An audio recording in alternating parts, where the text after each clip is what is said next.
ഒരു ദേശത്തിന്റെ കഥ തേടിയുള്ള കാഴ്ച സൊസൈറ്റിയുടെ യാത്ര തുടരുന്നു.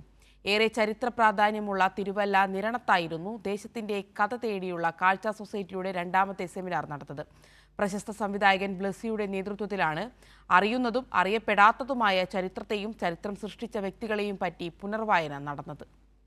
തിരുവല്ലയുടെയും സമീപ പ്രദേശങ്ങളുടെയും സാമൂഹികവും സാംസ്കാരികവുമായ ചരിത്ര രൂപങ്ങളെ അടയാളപ്പെടുത്തുകയാണ്. പൈതൃക സംരക്ഷണത്തിന് പ്രാധാന്യം നൽകുന്ന അക്കാദമിക് സംരംഭമാണ് ഒരു ദേശത്തിന്റെ കഥ തേടിയുള്ള യാത്ര. യാത്രയുമായി അനുബന്ധിച്ചുള്ള സെമിനാറുകൾ ഇത്തവണ ഏറെ ചരിത്ര പ്രാധാന്യമുള്ള നിരണത്ത് വെച്ചായിരുന്നു. പുരാതന കാലത്ത് തുറമുഖ നഗരം കൂടിയായിരുന്ന നിരണം സാംസ്കാരികവുമായും സമ്പന്നമാണ്. കാരണം കണ്ണശ കവികളുടെ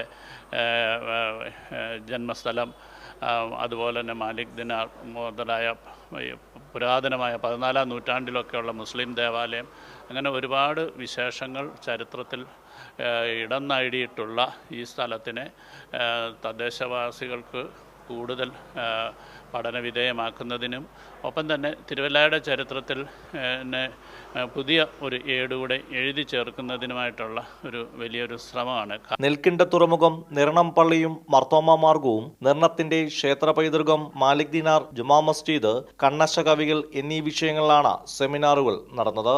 ദേശത്തിന്റെ കഥ തേടിയുള്ള യാത്രയുടെ ആദ്യ ഏട് തിരുവല്ല ബിലവേഴ്സ് മെഡിക്കൽ കോളേജിൽ വെച്ച് നേരത്തെ നടത്തിയിരുന്നു. കൈരളി ന്യൂസ്, പത്തനംതിട്ട.